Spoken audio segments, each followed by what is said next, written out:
Hey everybody, it's Nikki Chavanel from HawgBeat.com. Just wrapped up early National Signing Day, aka early Christmas. Just finished talking to Sam Pittman about his 7 new early signees. I came home after a very long day, had a peanut butter and banana sandwich, and now I'm ready to go. Arkansas signed all 3 of their in-state commits early. That is Catrell Wallace, linebacker from Bryant, Arkansas, 6'5", 210. He stands out immediately when you see him on the field, and he got, a lot of good playing time for Bryant this year, but they were a dominant team, so he didn't have to play too long in many games this season. Jashad Stewart, linebacker, Jonesboro, Arkansas. At Jonesboro, they have him lining up at defensive end because he's just a monster and he wrecks quarterbacks. He'll move most likely because he's 6'2", 223, and Arkansas needs linebackers more than they need defensive ends. So I think that's a great signing for Arkansas, a clear Power 5 talent in Jashad Stewart. So glad they could hold on to him. And then Blaine Toll, 6'5", 244. He's just 17 years old. He's huge. They said that he is a defensive lineman. They said he could line up all kinds of different which ways. They don't know yet, but they will find out. Those 3 all knew they were going to sign. It was the surprise first signing of the day that kind of caught us off guard. It was Dominic Johnson from Crowley High School in Texas. He is a running back who was originally committed to Missouri, and he honestly, he didn't get a visit from Sam Pittman or anything, but leading up to his signing today, he kind of realized that, I guess, Missouri was trying to move him to the defensive side of the ball, which he would be good at, but they had told him they were signing him for running back, and then I guess their plans were really to move him to linebacker, and that did not go down well with the family. So he talked to the new Arkansas coaches and former Missouri coaches, and he found a spot here, and that's great because Arkansas didn't have a running back commit.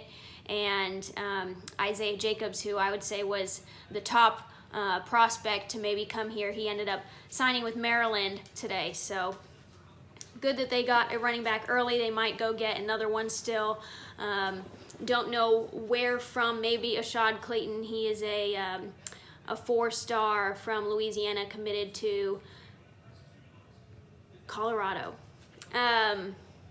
After the in-state guys signed and Dominic Johnson signed, next was Keelan Burrell from Louisiana.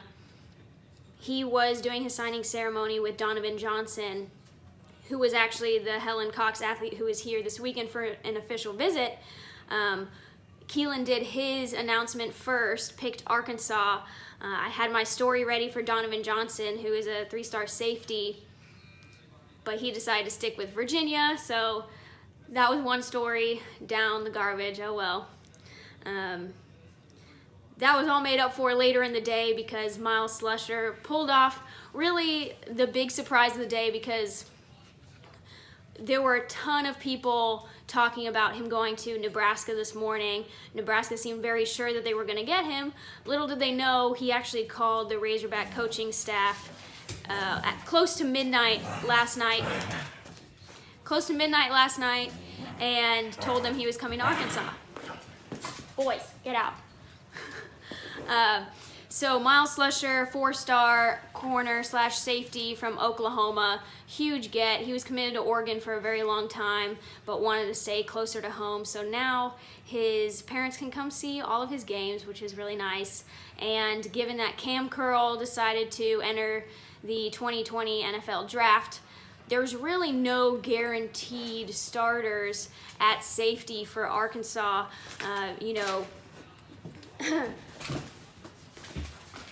Oops. You know that Joe Fouché started this year, but I mean, he was okay. So he doesn't have a guaranteed spot at safety, in my opinion. So both spots are up for grabs. I think that Miles Slusher knew that and made a smart choice for his future playing time.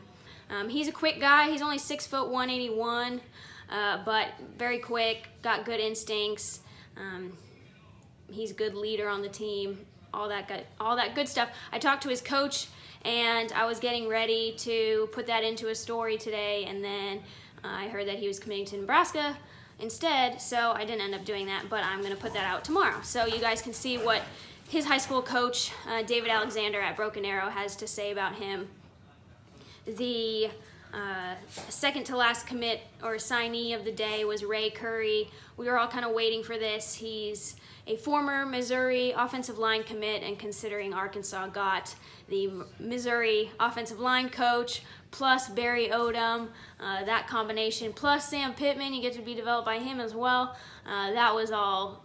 Missouri couldn't overcome all those factors put together, and he got to come back to Arkansas this past weekend for a brief visit, and then he went to Missouri, so he kind of got to see the two back to back and figured that Arkansas was the place for him. He's the only 2020 offensive line commit so far. Arkansas will at least try to get 3 more, and they're in a pretty good spot with a lot of their 2020 offensive line prospects right now. I'm going to pull up my story from the other day because I don't want to miss anyone, but Marcus Henderson, he was just here on an official visit. He is a 3-star out of Tennessee, also out of Memphis. So he was here with Ray Curry this weekend briefly. He still has an official visit to take to Alabama in January, and I know that the Vols would actually like to hold on to him in state as well, and then Ole Miss is also a factor. So that's going to be an interesting one to watch out for. I know that he had a good time on his official visit, but we'll see if Sam Pittman can work that magic and bring him in. Marcus Henderson did also officially visit Missouri before Barry Odom got fired there, so he was willing to give Brad Davis a chance the first time at least, so I do think Arkansas has a pretty decent chance there. Other offensive linemen, Brady Ward, Alabama prospect. He's a LSU legacy, but not going to go to LSU. Jalen St. John is a Missouri native who is committed to Missouri but ended up decommitting after Barry Odom was fired, and he has already set up plans to come officially visit in January. Robert Scott, in-state offensive tackle from Conway, he put off his signing to hopefully let Arkansas sway him a little bit more. He's the number 3 ranked player in the state of Arkansas. 6'6", 295 would be a great get for Arkansas to keep him in state and to stop him from going to Lane Kiffin and Ole Miss. That would be good too. So those are some guys to look at. Someone asked me on Twitter if Arkansas has a chance with Sam Pittman's old signees or commits. I'm going to mix up signees and commits for like the next 3 months probably. So just be prepared for that.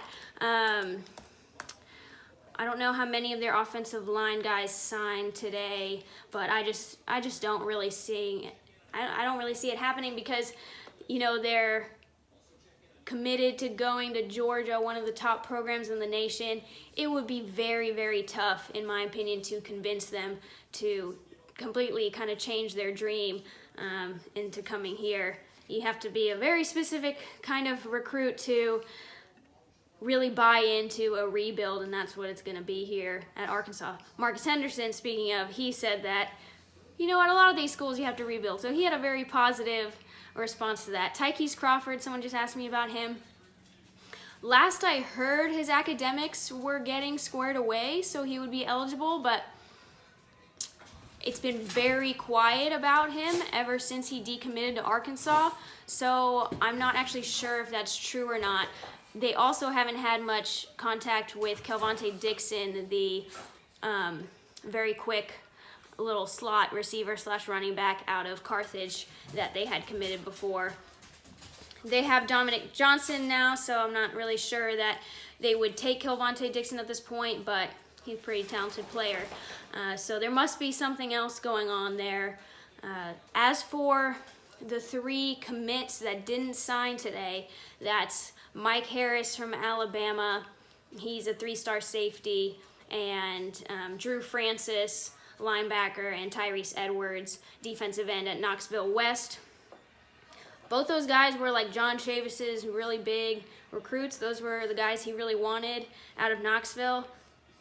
But Sam Pittman didn't have time to go see them before the early signing period, so I'm not sure. Sometimes it's a strategy to kind of put kids off to kind of trigger a decommitment. I'm not sure if that's what's going on or if they just want more time to get to know them and see them in January. Mike Harris, he just never answers the phone, so not really 100% sure what's going on with him, but they did go see him at least, so we know that he's kind of a priority guy. If you know Mike Harris, tell him to hit me up. So it was a really good day today, honestly. Early in the day, thought that Miles Slusher was going to pick Nebraska because that's what a lot of people were saying. But Arkansas got the pull there, got the flip on Ray Curry, got the flip on Dominic Johnson, which was a surprise, and then also signed Keelan Burrell, who is a very quick 220-pound linebacker. He's got like a 4.5, and his coach claimed to me that he could run a 4.4 as well. So, you know, props to his coach for hyping him up like that. Just don't know if that's accurate or not, because that's not what has been officially timed. But so Keelan had a lot of early offers from like LSU, A&M, some other like really prestigious schools, and then he ended up committing to UTSA. So I think what a lot of people saw in him initially was a lot of potential, because he is very, very athletic, but he didn't start playing football until later on in his youth. So his defensive prowess initially was just all kind of instinct and his ability to fly around the field.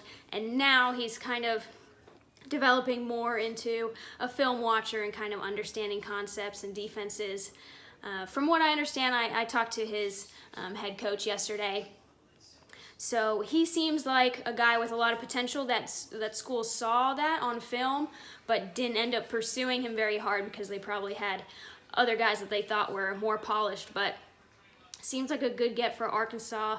They need linebackers in a bad way, and Sam Pittman specifically mentioned that he'd be a nice fit. Mike, Will, nickel, all over. So that's always good to have. Someone just asked me about Tykees Crawford again. I'm just not sure what's going on with him. I'd like to give his head coach a call and see what his academics are like, but the last checkpoint we had with him was that LSU was the strong leader there. And then someone asked if Ryan Rhoads is coaching linebackers, and that is what the Football Scoop report said. They haven't officially put out the release on him. Let me see if he's changed his Twitter yet. But the plan, so they got Sam Carter, a former TCU safety standout. They got him from Missouri to coach corners. They said that Ryan Rhoads was going to coach linebackers, but that's what we assumed Barry Odom was going to coach. So think that Barry Odom's, so Rhoads' Twitter now says linebackers coach. I assume Odom is going to take safeties, but not 100% sure. It just seems like a lot because the secondary, if you're the defensive coordinator, maybe you don't have a lot of time to focus on your specific group, and then you're putting your corners and safeties together with a younger coach who might not have as much experience. Sam Carter was a quality control / analyst at Missouri, so they're kind of like assistant lights. They do the practices, they scout, they do all kinds of stuff, but they're not the ones that actually go out and recruit and all that. So excited to see what he brings to the table.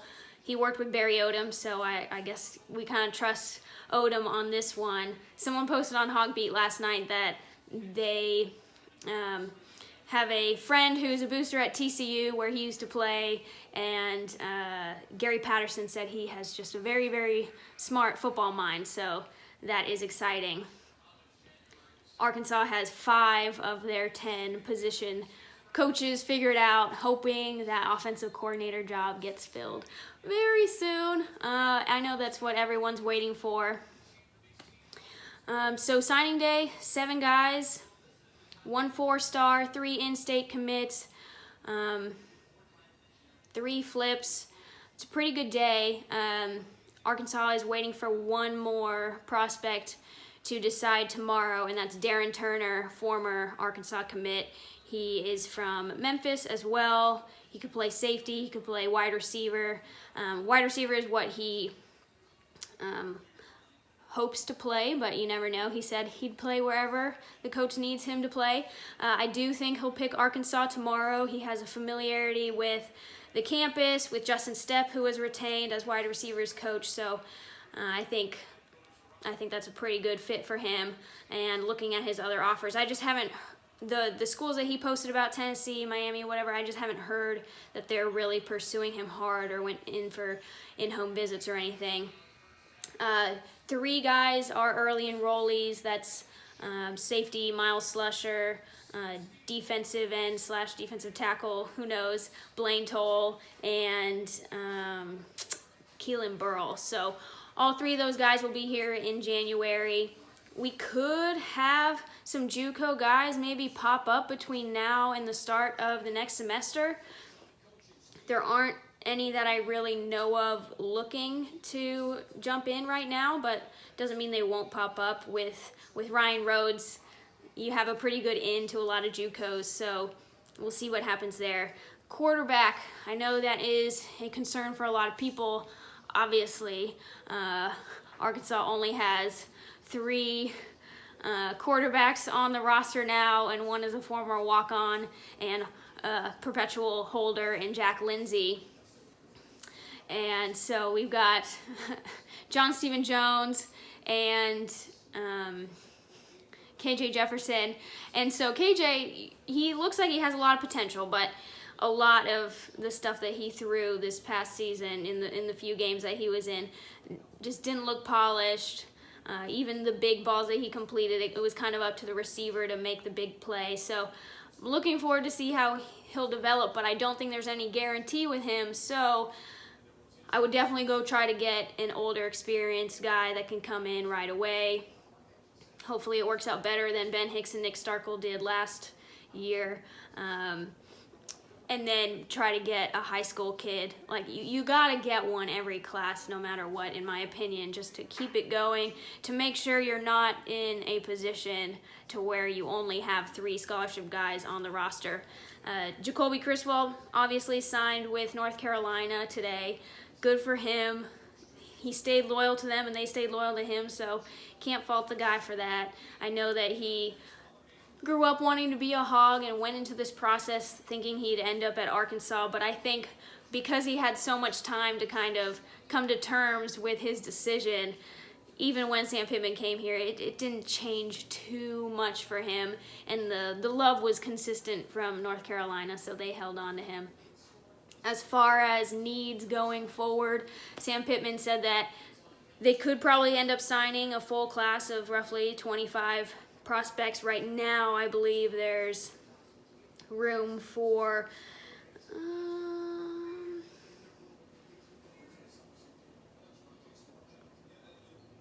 they could bring in like 12 to 13 guys later in the period. We'll see where Darren Turner ends up.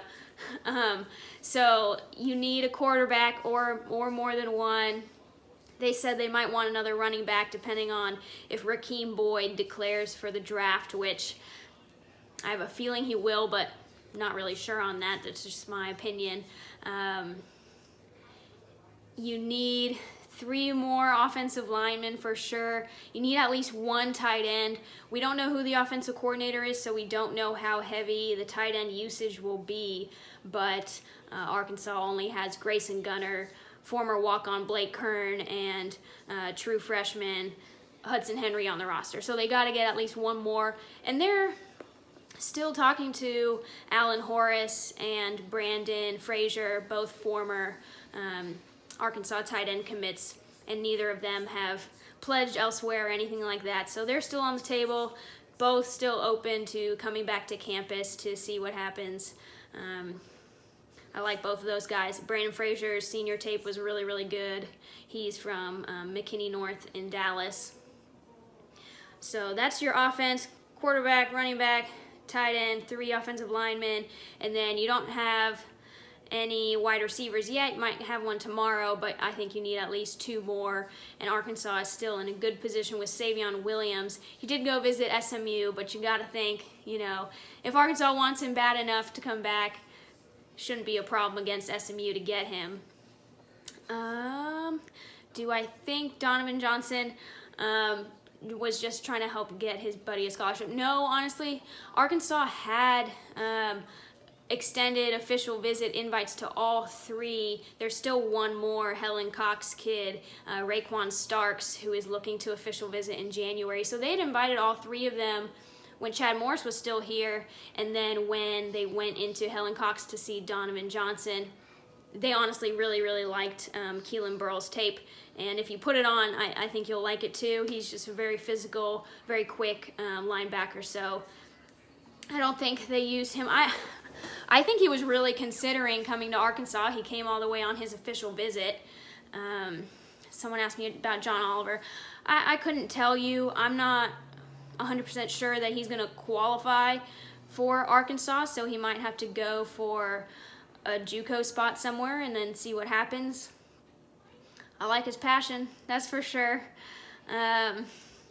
So on defense, Arkansas still probably needs a defensive end, a defensive tackle for sure.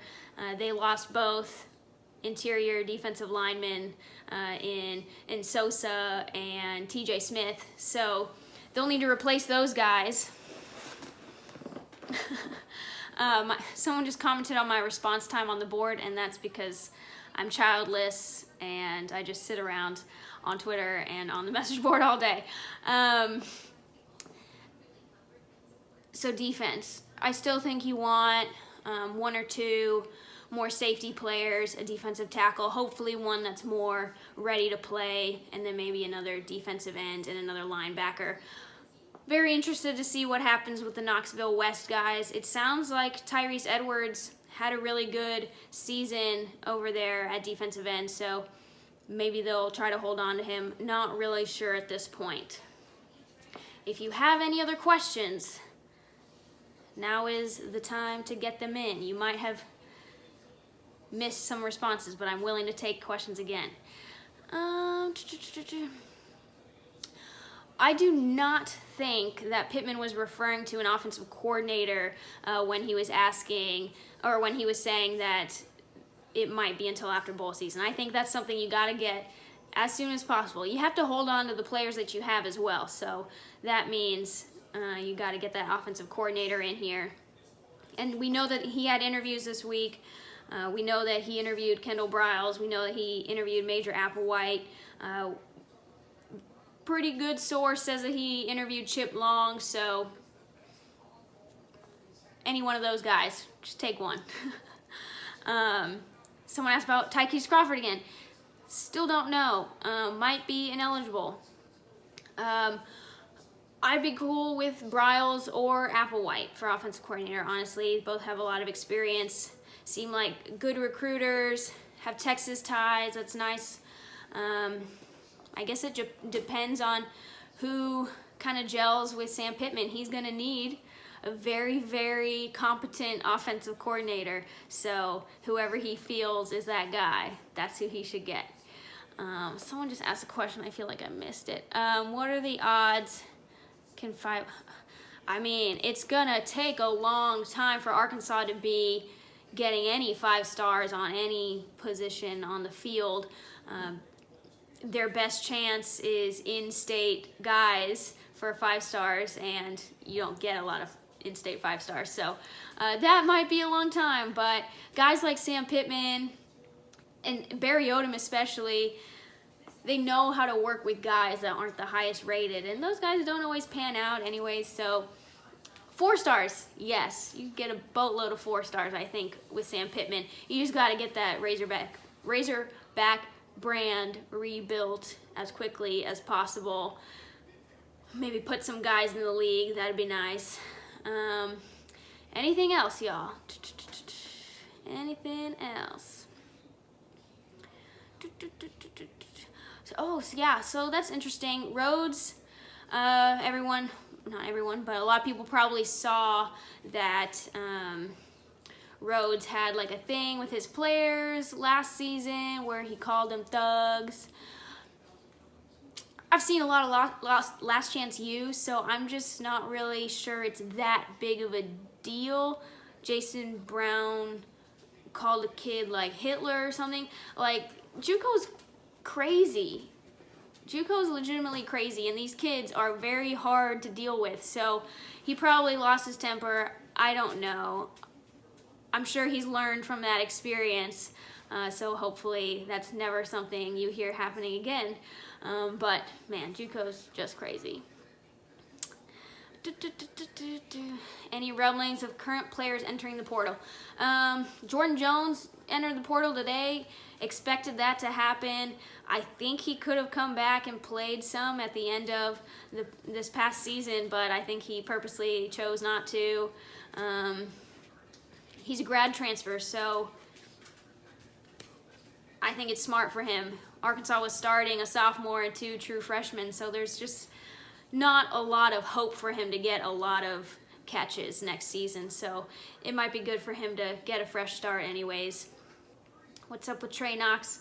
I think he's just, I don't think the season went how he wanted it to. I think he thought Arkansas wouldn't be this bad and that he'd get more catches and stuff like that, but he's very close with Justin Stepp, so I think that, their relationship will be able to kind of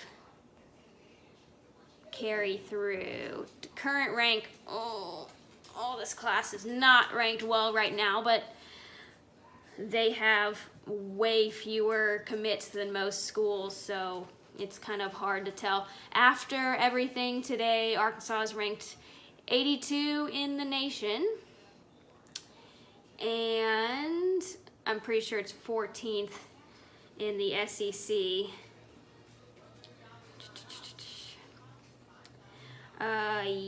So they're still 14th in the SEC. They have 1 fewer commit than Missouri, but Missouri doesn't have any 4 stars, so in your face, Missouri. This is fun, guys. I appreciate all the questions. I'm gonna go eat some more peanut butter jelly sandwiches and probably go to bed early. This was an awesome day. National Signing Day always feels like just a huge relief. And I get paid tomorrow, so it's like, man, I did all this work today, and I get all this money tomorrow. It's amazing. Thanks, guys. I appreciate it. You can still get 25% off HawgBeat.com until the end of the year, and we'll send you the rest of the money that you spent, $75. We'll send that back to you with a Nike gift card. And you can also use it to get Converse if that's your kind of thing. Thanks, guys. Have a good night.